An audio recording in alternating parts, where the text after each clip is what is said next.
سلام. امروز اومدم با آموزش این کیک فوق‌العاده خوشگل و خوشمزه. اسمشو گذاشتم کیک پنبه چون عین پنبه نرم و لطیفه.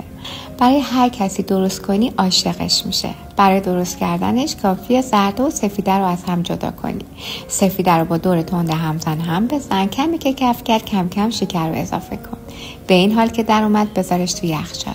حالا زرده ها، وانیل، شکر رو 5-6 دقیقه با دور تند همزن هم بزن تا کاملا سفید و کشدار شه. حالا به ترتیب روغن مایه و شیر رو اضافه کن و در حد مخلوط شدن هم بزن. مواد خشکی که از پیش علک کردی و طی 3 مرتبه به مایه کیکت اضافه کن، با دور کند همزن هم بزن. حالا سفیده رو کم کم به ظرفت اضافه کن و طوری هم بزن که پف سفیده نخوابه. بعدش تو قالبی که از قبل چرب کردی و آرد پاشی کردی قرار بده. یه دور بکوبون سطح کار و بعدش بره برای پخت. امیدوارم این کیک جذاب رو درست کنی و از خوردنش لذت ببری. نوش جان.